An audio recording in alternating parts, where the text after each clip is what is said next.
ఇక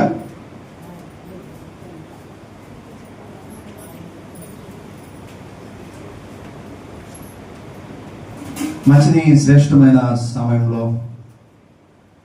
దేవుని మందిరంలోకి వచ్చినటువంటి మనందరం ఆయన సజీవుల లెక్కలో మనందరము నిజంగా ఇంకా సజీవంగా మనం ఉన్నాము అంటే ఉచితమైన దేవుని మహాకృప. నిన్న మొన్న ఉన్న వాళ్ళు నేటికి లేరు కొంతమంది, కానీ మనం ఇంకా బ్రతికి ఉన్నామంటే కేవలం అది దేవుని కృప అన్నది ఇప్పుడు మనం మర్చిపోకూడదు. చూస్తూ ఉండగానే జనవరి నుండి సెప్టెంబర్ నెలల వరకు కంప్లీట్ అయి అక్టోబర్ నెల మొదటి ఆదివారానికి వచ్చేసాం. ప్రియమైన దేవుని బిడ్డలారా, రోజులు చాలా వేగంగా వెళ్ళిపోతున్నాయి.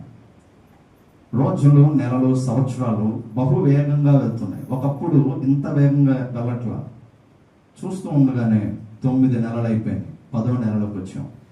ప్రియమైన దేవుని బిడ్డలారా, కాలచక్రం వేగమైంది.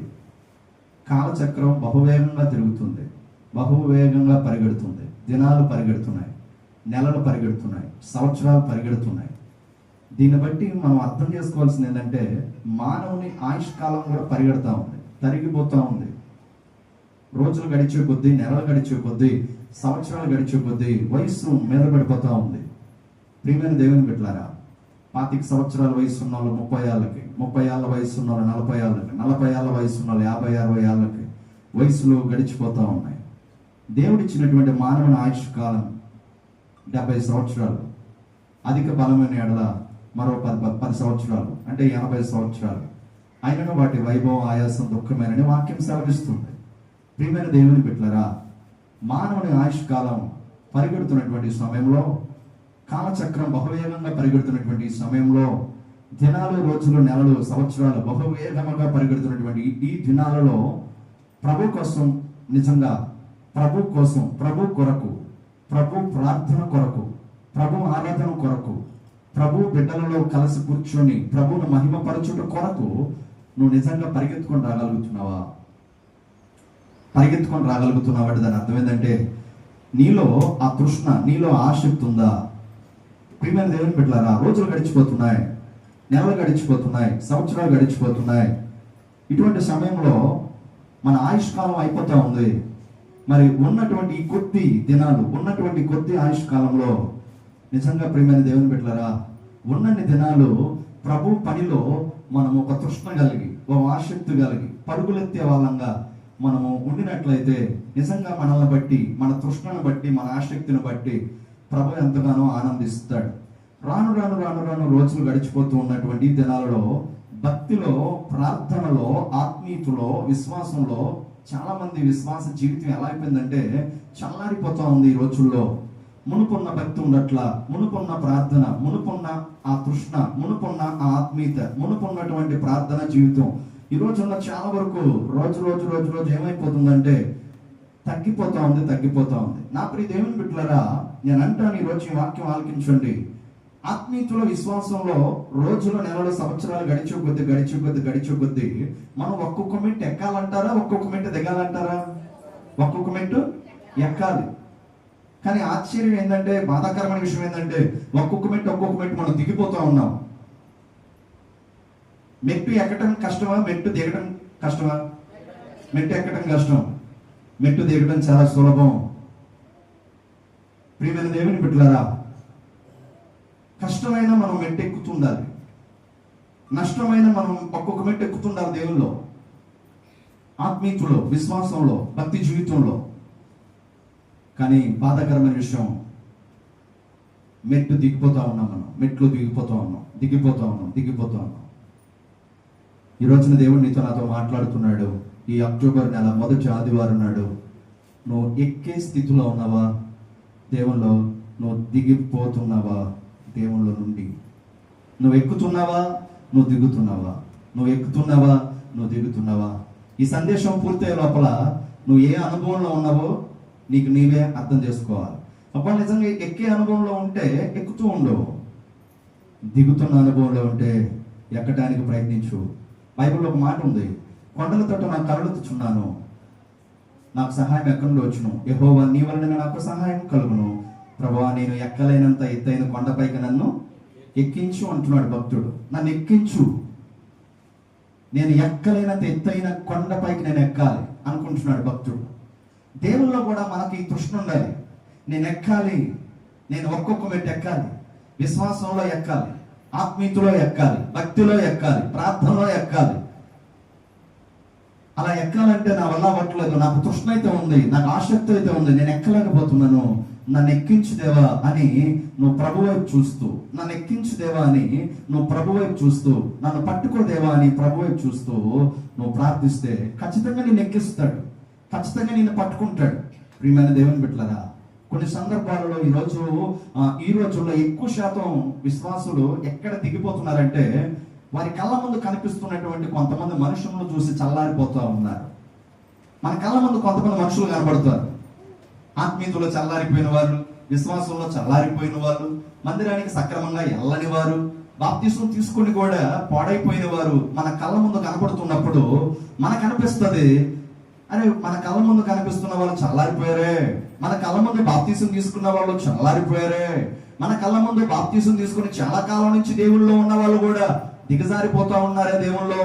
ఇక మనం ఏంటి, మనకంటే వాళ్ళు అనుభూషాలు, మనకంటే వాళ్ళు గొప్పవాళ్ళు, మనకంటే దేవుళ్ళో ఎంతో కాలం నుంచి నలిగిన వాళ్ళే దిగిపోతా ఉన్నారే, వాళ్ళే ఆత్మీయతలో చల్లారిపోతున్నారే, మనం ఇంకా దేవుళ్ళో ఏమంటాములని పడిపోయిన వాళ్ళని చూసి కొంతమంది పడిపోతున్నారు, ఆత్మీయతలో దిగిపోతున్న వాళ్ళని చూసి కొంతమంది దిగిపోతున్నారు, ఆత్మీయతలో చల్లారిపోయిన వాళ్ళని చూసి కొంతమంది చల్లారిపోతూ ఉన్నారు.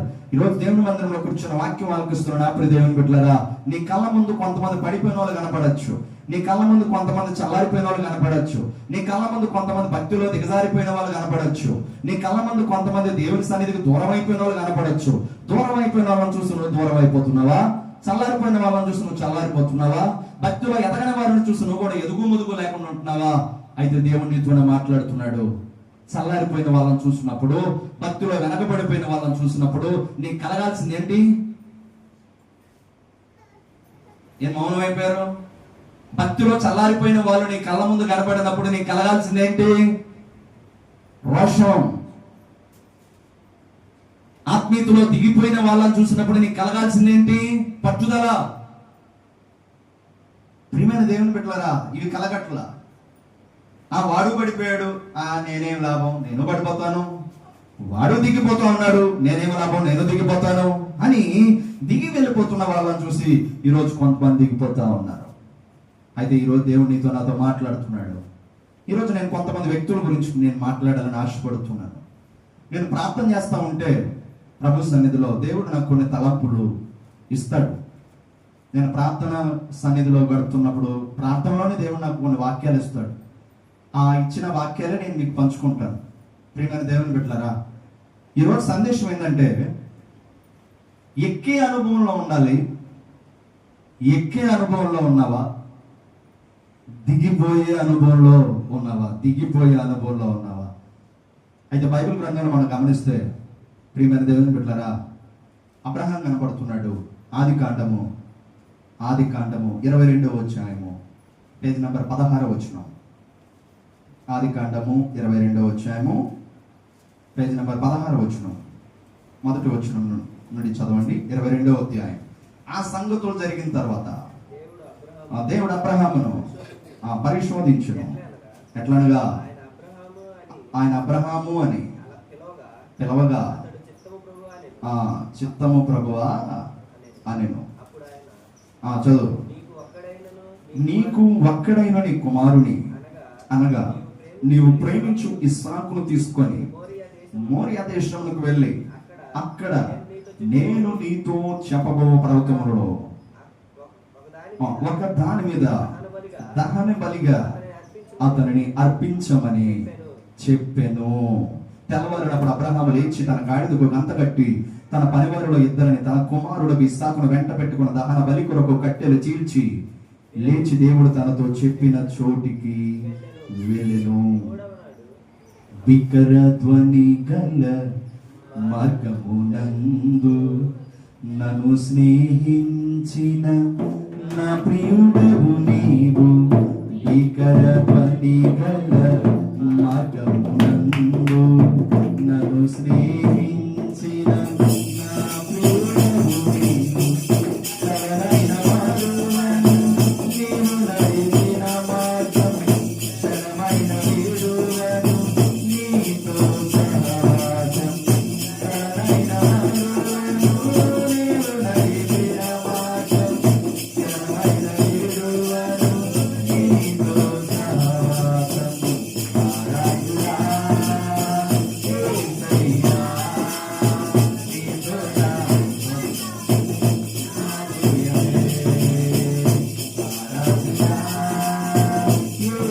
యేసయ్యా నీతో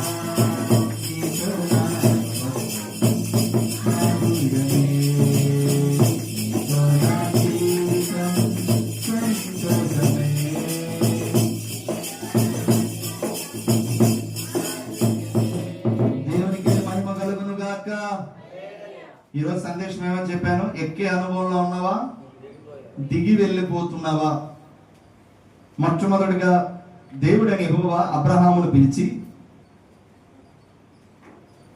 ఓ మట్టి బొమ్మలను చేసుకొని పూజించుకుంటున్నటువంటి అబ్రహామును పిలిచి సూర్యుడే దేవుడు, చంద్రుడే దేవుడు, నక్షత్రాలే దేవుడు అని నమ్మి సూర్య చంద్ర ఆకాశ నక్షత్రాలను పూజిస్తున్న అబ్రహామును పిలిచి నీవు లేచి నీ తండ్రి ఇంటిని విడిచి, నీ బంధువులను విడిచి, నీ దేశమును విడిచి నేను నీకు చూపించే దేశానికి వెళ్ళు అబ్రామా అని చెప్పినప్పుడు నాతో మాట్లాడిన దేవుడే నిజమైన దేవుడని నమ్మిన అబ్రహాం బంధువులను, విగ్రహాలని, సూర్య చంద్ర నక్షత్రాలను పూజించడం మానివేసి విగ్రహాలను విడిచి, తండ్రి ఇంటిని విడిచి, తమ్ముళ్లను విడిచి, కుటుంబాన్ని విడిచి ఎక్కడికి వెళ్ళాలో తెలియకపోయినా దేవుని మాటను నమ్మి దేవుడే నిజమైన దేవుడు, యెహోవా దేవుడే అని నమ్మి విశ్వసించి ప్రియమైన దేవుని బిడ్డలారా పాలు తేనెలు ప్రవహించి కనాను దేశానికి బయలుదేరిన అబ్రహామును మనం జ్ఞాపకం చేసుకుంటే అబ్రహాముకి 100 ఏళ్ల వయసులో ఒక కుమారుడు కలిగాడు. 75 ఏళ్ల వయసులో దేవుని పిలుపును విని బయలుదేరి కానానుకు వెళ్ళిన అబ్రహాంకి 100 ఏళ్ల వయసులో ఒక కుమారుడు పుట్టాడు. ఆ కుమారుడు పెరుగుతున్నాడు. ఆ కుమారుడు 10-12 ఏళ్ల వయసు వచ్చింది. అటువంటి సమయంలో ప్రియమైన దేవుని బిడ్డలారా అప్పుడు అబ్రహాంతో దేవుడు అంటున్నాడు, అబ్రహమా నేను నీకు ఓ పర్వతాన్ని చూపిస్తున్నాను, ఆ పర్వతం దగ్గరికి వెళ్ళాలి, నువ్వు ఒక కొండ చూపిస్తాను, ఆ కొండ ఎక్కాలి నువ్వు.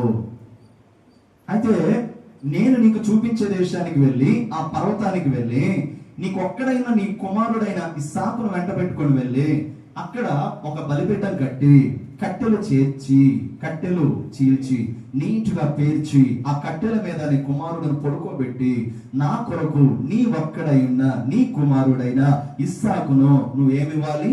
దహన బలిగా ఇవ్వాలి, అర్పించాలి అని చెప్తున్నాడు. భార్యకి చెప్పాలా ఆ మాట. కుమారుడికి ఏం చెప్పాడంటే, నా కుమారుడా మనము లేచి మోరియా పర్వతానికి వెళ్దాం అన్నాడు. ఎందుకు నాన్న అంటే, దేవుడైన యెహోవా మనల్ని ఆ చోటికి వెళ్ళమన్నాడయ్యా అని అన్నాడు. అయితే కట్టెలు తీసుకున్నాడు, కత్తి తీసుకున్నాడు, పని వాళ్ళని ఎంటబెట్టుకున్నాడు, మోరియా పర్వతం దాకా వచ్చాడు. అప్పటికి 3 దినాలు గడిచిపోయాయి. మోరియా పర్వతం దగ్గరకు రాగానే పని వాళ్ళతో అంటున్నాడు, అబ్రాము అయ్యా పనివారులారా, నా బిడ్డలారా, మీరు ఇక్కడే ఉండండి పర్వతం కింద, నేనును నా ఒక్కడై ఉన్న కుమారుడైన ఇస్సాకును వెళ్ళి దేవునికి ఇవ్వవలసిన అర్పణను ఇచ్చి మేము వస్తాము అని అంటున్నాడు. వస్తాము అంటున్నాడు. బాగా గమనించండి. ఇప్పుడు పర్వతం మీదకి వెళ్తుంది ఎంతమంది? 2. ఆ 2లో ఒకరిని ఏం చేయాలి? అబ్రాహాము దహన బలిగా ఇవ్వాలి. అప్పుడు 2లో ఒకరిని ఇచ్చేస్తే అప్పుడు మిగిలేదు ఎంతమంది? 1. కానీ అబ్రాహాం ఏమంటున్నాడు? మేము వెళ్తాము, దేవునికి ఇవ్వవలసిన అర్పణ ఇస్తాము, తిరిగి వస్తాము అంటున్నాడు. ఆయన విశ్వాసం చూడండి. మొత్తానికి పర్వతం మీదకి ఎక్కుతున్నారు. కట్టెలు ఇస్సాకు మోస్తున్నాడు, కత్తి అబ్రహాం పట్టుకున్నాడు. అప్పుడు అబ్రహాముతో ఇస్సాకు అంటున్నాడు, తండ్రి మరి దహన బలిగా గొర్రెపిల్ల ఏది అని అన్నప్పుడు అబ్రహాం అంటాడు, యెహోవా ఈరే, యెహోవానే చూచుకొనును అంటాడు. దేవునికి స్తోత్రం చెప్పండి, హల్లెలూయా. ఇప్పుడు అబ్రహాము ఇస్సాకును వెంట పెట్టుకొని ఎక్కుతున్నాడు, పర్వతం ఎక్కుతున్నాడు, కొండ ఎక్కుతున్నాడు. ఈ ఎక్కే అనుభవంలో ఉన్న అబ్రహాము ఎందుకు ఎక్కుతున్నాడు అని అంటే, తన ఏకైక కుమారుడైనటువంటి ఇస్సాకును దేవునికి ఇచ్చేయడానికి ఎక్కుతున్నాడు. అర్పించే విషయంలో ఎక్కే అనుభవంలో అబ్రహాం ఉన్నాడు. అర్పణలో అబ్రహాం ఎక్కుతున్నాడు. అర్పణ ఇచ్చే అనుభవంలో అబ్రహాం ఎక్కుతున్నాడు. ఓ నా ప్రియ దేవుని జనాంగమా, యేసయ్యను నమ్మి చాలా కాలం మందిరానికి వస్తూ చాలా కాలం నుంచి మనం వస్తున్నాం. చాలా కాలం అయింది మనం బాప్తీసాలు తీసుకొని, చాలా కాలం అయింది మనం ప్రభు వలలో చేయవేస్తూ కూడా మనం చాలా కాలం గడిచిపోతా ఉన్నాయి దేవుని నమ్ముకొని దేవుని బిడ్డలుగా మారి. అయితే నా ప్రియ దేవుని బిడ్డలరా, నువ్వు అర్పించే విషయంలో, అర్పణల విషయంలో, నువ్వు దేవునికి ఇచ్చే అర్పణల విషయంలో నువ్వు ఎక్కుతున్నావా, దిగిపోతున్నావా? అబ్రహాము తన ఏకైక కుమారుడైన ఇస్సాకుని అర్పించే విషయంలో మాత్రం ఎక్కుతున్నాడు. ప్రియమైన దేవుని బిడ్డలారా, మరి నువ్వు అర్పించి వస్తున్నావా దేవునికి? ఆయన సేవకు, ఆయన పరిచర్యకు నువ్వు అర్పణలు అర్పించగలుగుతున్నావా? అర్పణలు అర్పించే విషయాల్లో నువ్వు ఎక్కుతున్నావా, నువ్వు దిగుతున్నావా? నువ్వు ఎక్కుతున్నావా, నువ్వు దిగుతున్నావా? ప్రియమైన దేవుని బిడ్డలారా, ఈరోజు చాలా మందిని గమనిస్తే నా ప్రియ దేవుని జనాంగమా, అర్పణలు అర్పించే విషయంలో దిగిపోతూ ఉంటారు, దిగజారిపోతూ ఉంటారు. దేవునికి మనము ఇవ్వాలి, ఆయన పనికి ఇవ్వాలి, ఆయన పరిచర్యకి ఇవ్వాలి, ఆయన సేవకి ఇవ్వాలి. అబ్రహాము తన ఏకైక కుమారుడిని దేవునికి ఇచ్చేయడానికి ఇష్టపడ్డాడు. ప్రియమైన దేవుని బిడ్డలారా, ఈరోజు దేవుని సన్నిధికి మనం వస్తున్నాము, పాటలు పాడుతున్నాము, ఆరాధన చేస్తున్నాము, వాక్యాలు వింటున్నాము. ప్రియమైన దేవుని బిడ్డలారా, మనం అన్ని వింటున్నాము, అన్ని ప్రార్థన చేస్తున్నాము, ఆరాధన చేస్తున్నాం. కానీ దేవునికి ఇవ్వవలసినటువంటి అర్పణల దగ్గరకు వచ్చేసరికల్లా, గుప్పిలు విప్పే దగ్గరకు వచ్చేసరికల్లా మనం విప్పలేకపోతున్నాం. మన గుప్పిలు బిగబెట్టేస్తున్నాం, మన చేయిని బిగబెట్టేస్తున్నాం. అబ్రహాము తన ఏకైక కుమారుడైన ఇస్సాకుని ఇవ్వటానికి ఎక్కుతున్నాడు పర్వతం మీదకి. ఎంత మనసు ఉండాలండి, బిడ్డనిచ్చేయడానికి ఎంత మనసు ఉండాలండి.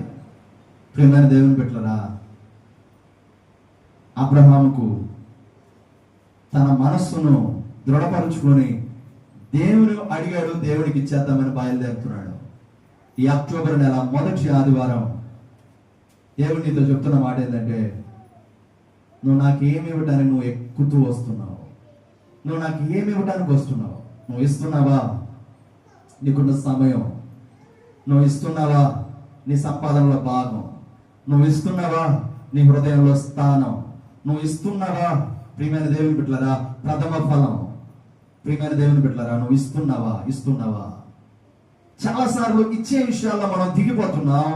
కానీ అబ్రహాం మనకు తెలియపరుస్తున్నాడు, నేను నా బిడ్డనిచ్చేయడానికి నేను కొండనెక్కుతున్నాను, నేను నా బిడ్డనిచ్చేయడానికి నేను పర్వతం ఎక్కుతున్నాను, నేను నా బిడ్డనిచ్చేయడానికి నేను మోరియా శిఖరానికి ఎక్కుతున్నాను.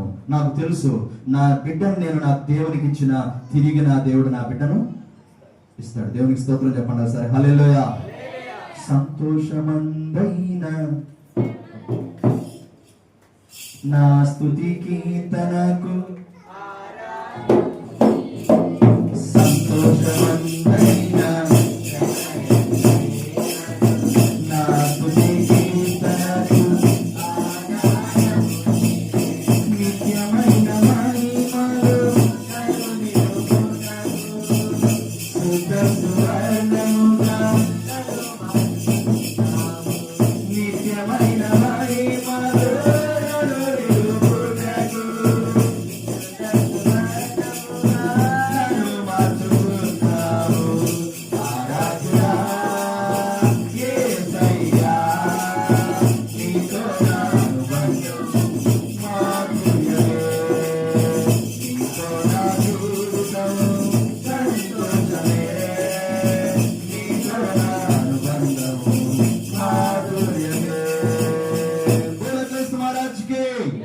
వాక్యం వింటున్న వాళ్ళ స్తోత్రం చేద్దాం హల్లెలూయా.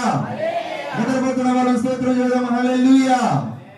వినండి నా ప్రియ దేవుని బిడ్డలారా, అబ్రహాము తన ఏకైక కుమారుడు అయినటువంటి ఇస్సాకును ఇవ్వటానికి ఎక్కుతున్నాడు, కొండను ఎక్కుతున్నాడు. ఎక్కటం కష్టమే అయినా ఎక్కుతున్నాడు, ఇవ్వటం కష్టమే కానీ ఇవ్వడానికి ఎక్కుతున్నాడు, అర్పించడం కష్టమే కానీ అర్పించడానికి ఎక్కుతున్నాడు. ఈ రోజు దేవుని సన్నిధికి వస్తున్న నా ప్రియ దేవుని బిడ్డలారా, మనము ఎక్కాలి, ఇవ్వటానికి ఎక్కాలి, గుర్తులు విప్పటానికి ఎక్కాలి, దేవునికి సేవకు పరిచర్యకు ప్రథమ ఫలాలు ఇవ్వటానికి ఎక్కాలి. నీ సంపాదనలో, నీ కష్టార్జితంలో, నీ రాబడి అంతటిలో దశమ భాగం ఇవ్వటానికి ఎక్కాలి. ప్రియమైన దేవుని బిడ్డలారా, ఎక్కావా, దిగిపోయావా? దిగిపోయావు ఎప్పుడో. ఆయన సన్నిధిలో ఆయన వాక్యం ప్రకారంగా మనం ఏదైనా మనం చేయటానికి మనం సాహసిస్తే నీకివ్వటానికి నా దేవుడు ఎప్పుడు కూడా వెనకాడాడు. కొట్టండి చప్పట్లో. దేవునికి స్తోత్రం చెల్లించడం. సరే, హల్లెలూయా. మీరు విన్నారో లేదు, నేను మళ్ళీ చెప్తున్నాను. ఇక ఎవ్వరు లేచి తిరక్కండి.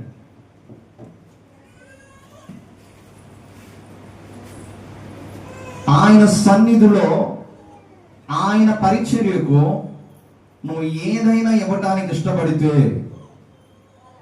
మనం ఆరాధించే దేవుడు నీకు ఇవ్వటానికి ఆయన వెనకాడడు. నీకు ఇస్తాడని దేవుడు ఎవరితో చెప్తున్నాడు? మన చెయ్యి ఎప్పుడు దేవుని సేవకు వచ్చేసరికల్లా గుప్పిలి ధారాళంగా ఇప్పాలి. మన చెయ్యి మనం ఎలా బెగబెట్టుకుంటే దేవుడు కూడా బెగబెట్టేస్తాడు. మన చెయ్యి ఎలా ఉండాలి, కానీ మన చెయ్యి ఎలా ఉంటుంది. అందుకనే మన చెయ్యి అనేకుల్ని ఇలా అడుగుతుంది. నువ్వు అడిగే స్థితిలోనే ఉన్నావంటే నీ చెయ్యి ఎలా ఉందా? ఆయన సేవకి ఇవ్వట్లా. అబ్రహాము చెయ్యి ఇస్సాకు సిద్ధంగా ఉంది. అబ్రహాం పాదాలు కొండెక్కుతున్నాయి. అబ్రహాం మనస్సు నా దేవుడు నా బిడ్డను అడిగాడు, నేను ఇచ్చేయాలంటుంది.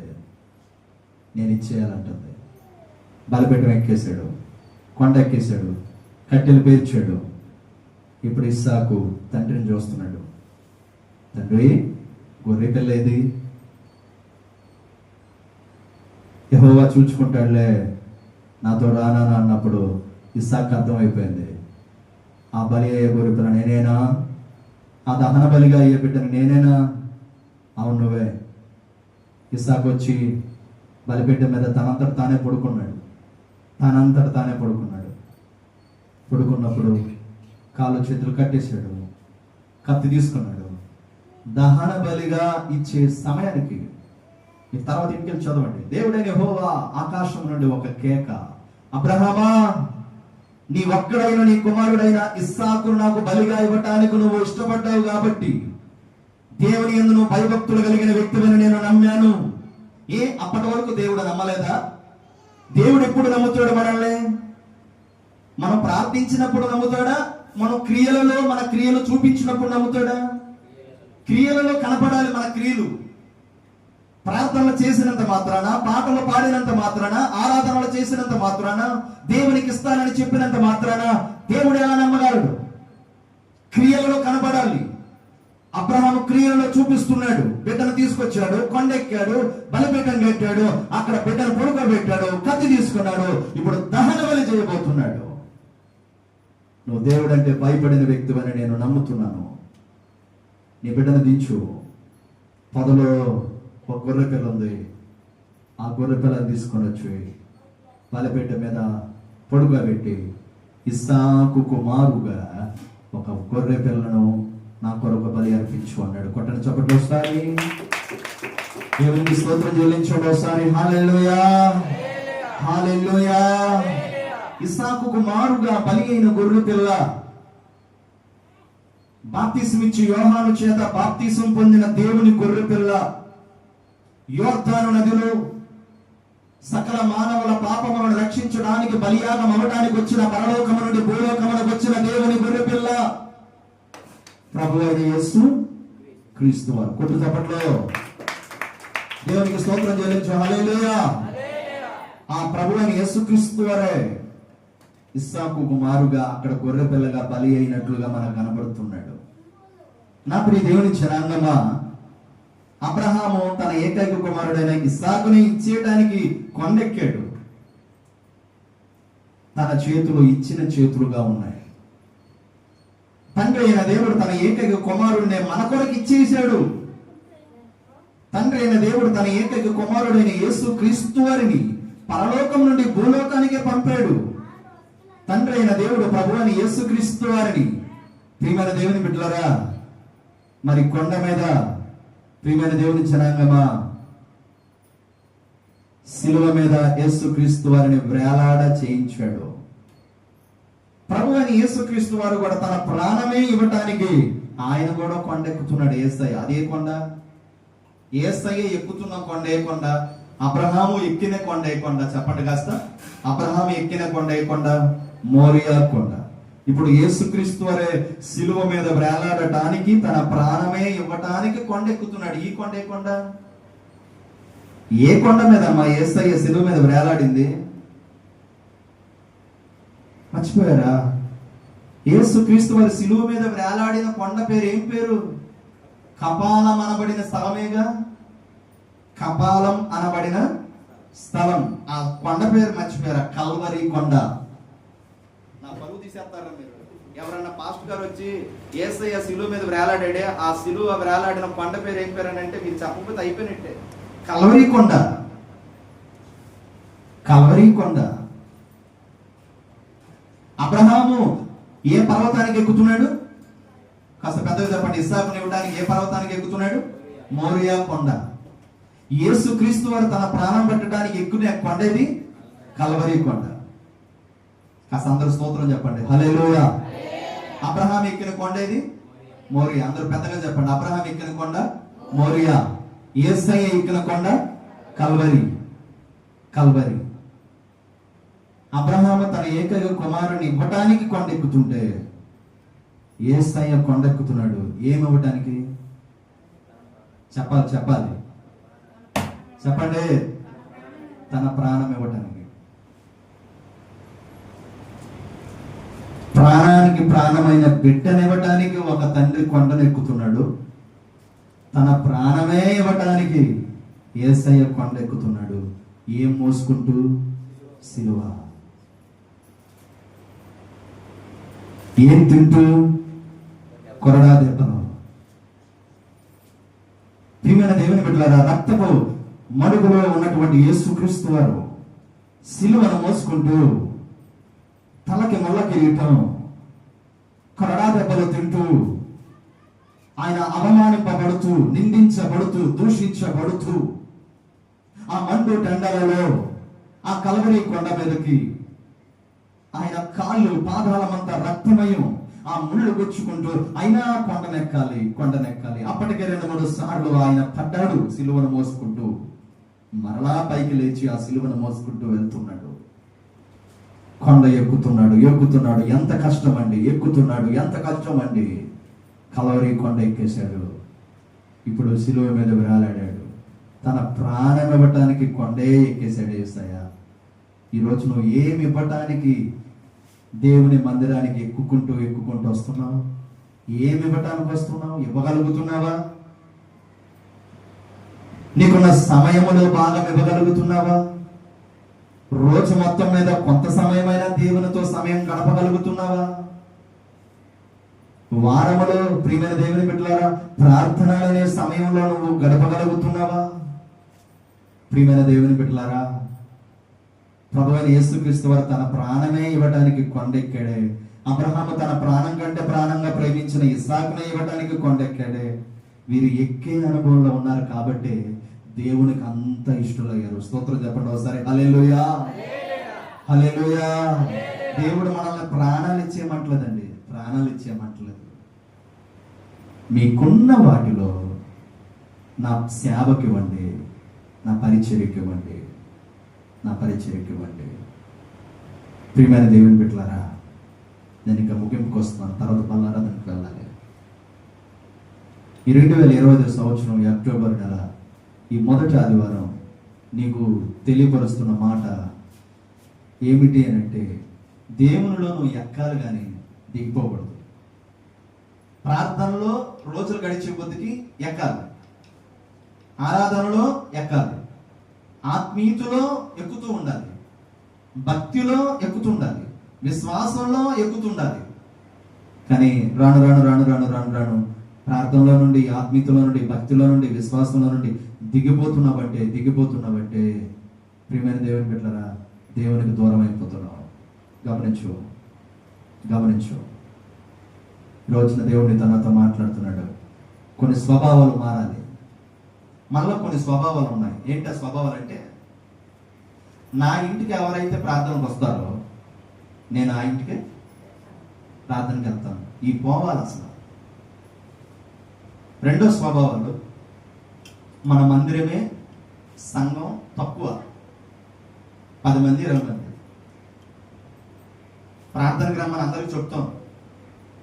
కొంతమందికి ఆ సమయానికి పనిబడి రాకపోవచ్చు, కొంతమందికి ఆ సమయంలో బలహీనత ఉండి రాకపోవచ్చు. మన నెలలకు 4 వచ్చినా 5 వచ్చినా 10 మంది వచ్చినా ప్రార్థనలు మనం ఏం చేసేయాలి? ఇష్టపూర్వకంగా జరిపించాలి. వాళ్ళు రాలేదు నా ఇంటికి, వీళ్ళు రాలేదు నా ఇంటికి అని లెక్కలేసుకోకూడదు. తప్పదు. వాక్యం అంటే నాకు ఇష్టం, నాకు ఎంత కష్టమని వెళ్ళాలనుకున్నాడు వస్తాడు. సరే వాడు రాలేదా, వాళ్ళ ఇంట్లో ప్రార్థన పెట్టినప్పుడు నేను ఎందుకు వెళ్ళాలన్న భావన అసలు వద్దు మనకి. ఎవరు మన ఇంటికి వచ్చినా రాపోయినా మనం అందరింటికి వెళ్దాం. ఈ విషయంలో మనం ఎక్కాలి. నేను కొన్ని హెచ్చరికలు ఇచ్చి నేను ముగిస్తాను. మనం ఏ విషయాలు ఎక్కాలో చెప్పి నేను ముగిస్తాను. మన గృహాలలో మనం ప్రార్థనలు పెట్టుకునే విషయాలలో ఎక్కాలి. తగ్గిపోయింది ప్రార్థనలు. ఉపవాస ప్రార్థనలు పెట్టుకోండి అంటే ఆలస్యం. ఉపవాస ప్రార్థనలు బాగా పెట్టుకుంటున్నారు, 3 వారాలు 2 వారాలు 1 వారాలు పెట్టుకుంటున్నారు, మంచిదే. కానీ కుటుంబ ప్రార్థనలు కూడా పెట్టుకోవటంలో ఎక్కండి. ఏ కుటుంబాల్లో ప్రార్థనలు జరగాలో, ఏ కుటుంబాల్లో మరి ఫ్యామిలీ ప్రేయర్స్ జరగాలో అవి మీకే తెలుసు కాబట్టి పెట్టుకోండి. ఈ విషయంలో మనం ఎక్కాలి. ప్రియమైన దేవుని బిడ్డలారా, అలాగే ప్రార్థనలు జరిగే ఇళ్ళకి రావడానికి కూడా మనం ఎక్కాలి. అంత దూరమని వెళ్ళాలి మనం. రేపు బుధవారం సాయంత్రం సత్యవతం ఇంట్లో, రేపు గురువారం సాయంత్రం విజయ్ కుమార్ ఇంట్లో ప్రార్థనలు ఉన్నాయి, వెళ్ళాలి. తర్వాత రేపు శుక్రవారం ఉపవాస ప్రార్థన ఉంది యాకోబు అన్న ఇంట్లో, 3వ శుక్రవారం. ఖచ్చితంగా అందరూ పాల్గొనాలి. అందరం వెళ్ళి వాళ్ళ కష్టాన్ని మనం తీసుకొని వాళ్ళ కొరకు మనం ప్రార్థన చేయాలి. ఈ విషయాల్లో మనం ఎక్కాలి. ప్రియమైన దేవుని బిడ్డలారా, అలాగే గమనించండి, ఏ విషయాల్లో నువ్వు దిగిపోయావో ఇప్పటికే దేవుడు నీతో మాట్లాడుతున్నాడు. మరలా ఎక్కడం ప్రారంభించు. అబ్రహాము తన కుమారుడిని ఇవ్వటానికి కొండనెక్కుతున్నాడు. యేసుక్రీస్తు వారు తనే ప్రాణం ఇవ్వటానికి కల్వరి కొండెక్కుతున్నాడు. మరి నువ్వు ఏమి ఇవ్వటానికి దేవుని సన్నిధికి ఎక్కుకుంటూ వస్తున్నావు, దేవుని సేవకి ఎక్కుకుంటూ వస్తున్నావు. ప్రియమైన దేవుని బిడ్డలారా, మనం కూడా ఇవ్వాలి. మనం ఏమేమి ఇవ్వాలో చెప్పి నేను ముగిస్తాను. ఒకటి, మనకున్నటువంటి సమయము మనము దేవునికి ఇవ్వాలి. రెండవదిగా, మన సంపాదనలో ప్రథమ ఫలం దేవునికి ఇవ్వాలి. మూడవదిగా, అత్యంత శ్రేష్టమైనది ఏంటంటే నా ప్రియ దేవుని బిడ్డలారా, మన హృదయంలో స్థానం దేవునికి ఇవ్వాలి. అయితే 4వది చాలా ప్రాముఖ్యమైనది. ఇవన్నీ దేవునికి ఇవ్వాల్సింది. ఇప్పుడు మనుషులకి ఇచ్చేది ఏంటో చెప్పండి. ఇది చెప్పండి, పలకల్దాం. దేవునికి ఇవ్వాల్సింది సమయం, సంపాదన, స్థానం. మనుషులకు ఇవ్వాల్సింది ఏంటి? నీరసించిపోయారు? నేను నీరసించిపోవాలి, గొంతు అరిసేసి చెప్తున్నాను. మీరు కాము కూర్చొని ఉన్నారుగా, చెప్పండి, నోరు తెరవండి. మనుషులకు ఇవ్వాల్సింది ఏంటి? దేవుడికి ఇవ్వాల్సింది సమయం, సంపాదనలో భాగం, హృదయంలో స్థానం. మరి మనిషికి ఇవ్వాల్సింది ఏంటి? ఏం మాట్లాడరు? ఆజ్ఞలలో 2వ ఆజ్ఞ ఏంటి? నిన్ను వలె నీ పొరుగు వారిని ప్రేమించు.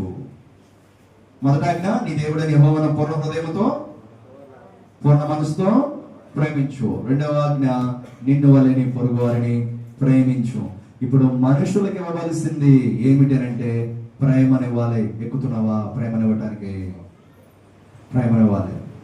పాస్టర్ గారు, నేను ప్రేమిస్తున్నాను, నన్ను ప్రేమించే వాళ్ళని నేను ప్రేమిస్తాను, నన్ను దూషించే వాళ్ళని నేను ప్రేమించను అంటే ఎలాగా?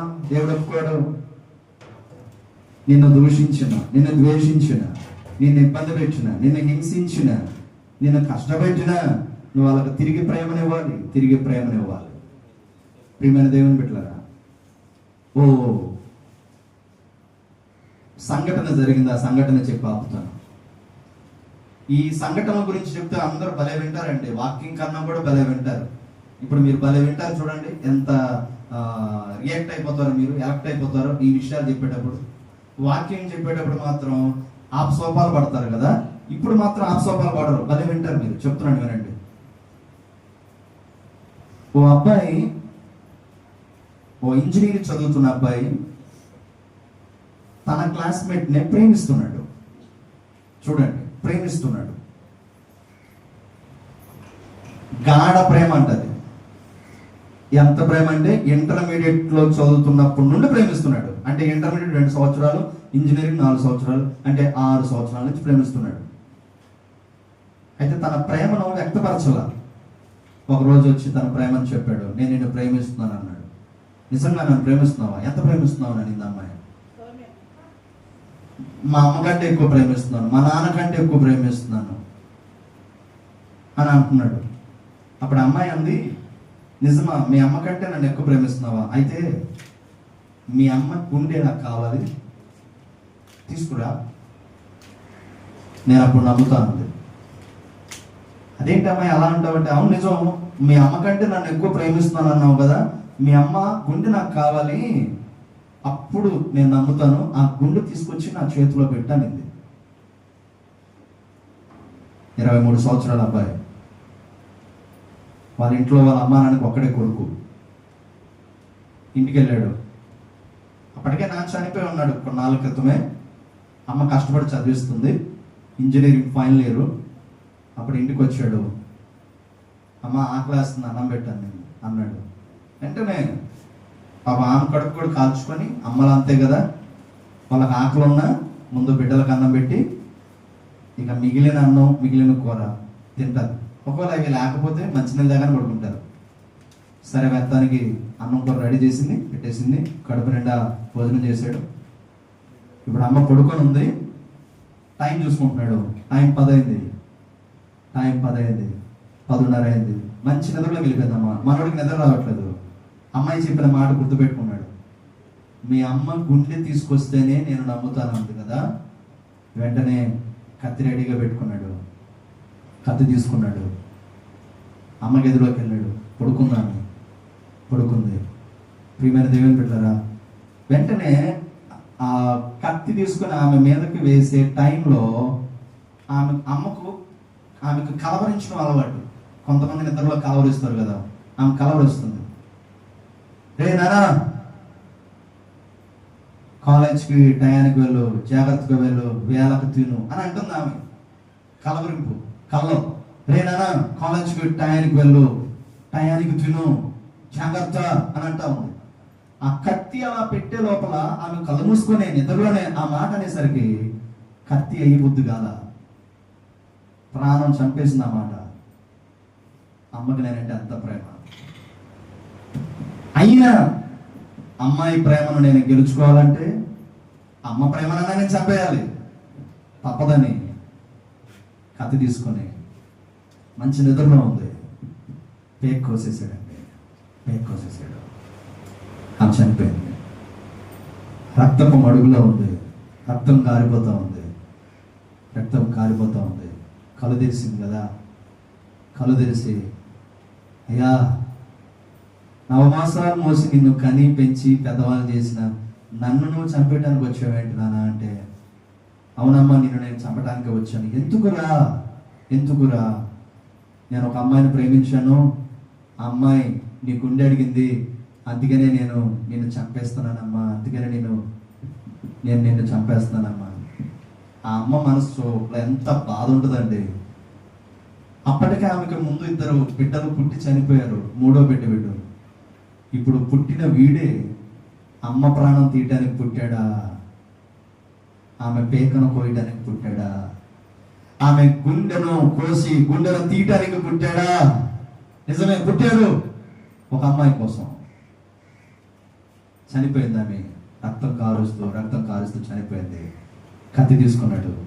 ఇక ఆమె హృదయం అంతా కూడా ఇక్కడ అంతా కోసేస్తున్నాడు. ఇక కోసేసి ఆ గుండెను తీసి గుండెను పట్టుకొని పరిగెడుతున్నాడు. వినండి, గుండెను పట్టుకొని పరిగెడుతున్నాడు. అమ్మ శరీరం శవం అక్కడే ఉండిపోయింది. ఆ గుండెను ఈ చేతుల్లో పట్టుకొని కరెక్ట్గా మధ్యరాత్రి 12-1 గంట సమయంలో పరిగెడుతున్నాడు. ఫోన్ చేస్తున్నాడు తన గర్ల్ ఫ్రెండ్కి, ఫోన్ చేస్తున్నాడు తన ప్రైజ్కి. నేను వచ్చేస్తున్నాను, బ్రిడ్జ్ దగ్గర ఉండు అని అంటే, అమ్మ గుండె తెస్తున్నావా అంటుంది అమ్మాయి. నేను తీసుకొస్తున్నాను, అమ్మ గుండెను పట్టుకొని వస్తున్నాను. అవునా నిజమా? అవునా నిజమా? అయితే ఆ గుండెను పట్టుకొని వస్తున్నప్పుడు ఎదరగా ఉన్న ఒక రాయిని కాలుతో తగులుకొని అలా పడ్డాడు. కొంత దూరం వెళ్ళి ఆ గుండె కూడా ఎగిరి కొంత దూరం వెళ్ళి పడింది. అప్పుడు ఆ గుండె మాట్లాడుతుందండి. వినండి, గుండె మాట్లాడుతుంది, బాబు నీకేమైనా దెబ్బ తగిలిందా? గుండె మాట్లాడుతుంది, నీకేమైనా దెబ్బ తగిలిందా? ప్రాణం ఎంత విలవల్లాడిపోయి ఉంటుందండి వాడికి. నీకేమైనా దెబ్బ తగిలిందా చూసుకో, జాగ్రత్త జాగ్రత్త. తల్లిదండ్రులు చెప్పే మాట జాగ్రత్త. ఆ గుండెను పట్టుకొని వెళ్ళి ఆ ప్రేయస్కి ఇస్తే లోపు ప్రేయస్ ఏమందో తెలుసా? మీ అమ్మనే నువ్వు చంపేశావే, తేడా వస్తే నన్నైనా నువ్వు చంపేస్తావు, నువ్వు ఒక నరహంతకుడివి అని చెప్పి వాడిని అలాగే వదిలేసి వెళ్ళిపోయింది. వాడి పరిస్థితి ఏంటి? ప్రియమైన దేవుని బిడ్డలారా, ఒక ప్రేయస్ కోసం కన్న తల్లి గుండెని చీల్చి కోసివేసి ఆ గుండెని తీసుకుని వెళ్ళిన ఒక హంతకుడిలా కనపడుతున్నాడు. కానీ ఆ తల్లి చనిపోయిన ఆ గుండె ద్వారా ఆమె మాట్లాడుతూ ఉంది. ప్రభు అని యేసుక్రీస్తు వారు కూడా మన కొరకు మరణించిన ఇదిగో ప్రతి ఆదివారం వాక్యం ద్వారా మాట్లాడుతున్నాడు. జాగ్రత్త నా బిడ్డలారా. ఆ కుమారుడు ఒక ప్రేయస్ కోసం గుండెను పట్టుకొని పరిగెడతా ఉన్నాడు, లోకముల వెంట పరిగెడతా ఉన్నాడు, ప్రేమికురాలు వెంట పరిగెడతా ఉన్నాడు, ఆకర్షణ వెంట పరిగెడతా ఉన్నాడు. ఈ రోజు మనం కూడా లోకం వెంట పరిగెడుతున్నాం, సినిమాల వెంట పరిగెడుతున్నాం, పాపం వెంట పరిగెడతా ఉన్నాం, లోక ఆకర్షణల వెంట పరిగెడతా ఉన్నాం. మన కొరకు చనిపోయిన యేసుక్రీస్తు వారు కూడా మనతో అంటున్న మాట, నా బిడ్డలారా జాగ్రత్త, నా వైపు తిరగండి నాన్న, నా వైపుకు తిరగండి. నా ప్రేమను మీకు ఇచ్చాను. ఈ ప్రపంచానికి ప్రతి మనిషికి నా ప్రేమనివ్వండి, కానీ మీ ప్రేమనివ్వకండి. మీ ప్రేమ మోసకరమైంది, నా ప్రేమ శాశ్వతమైంది అని చెప్పాడు. కల మూసుకోండి. దినకర్ రికార్డింగ్ ఆపునాను. కృపగల దేవా, దయగల రాజు నీకు స్తోత్రం. సర్వ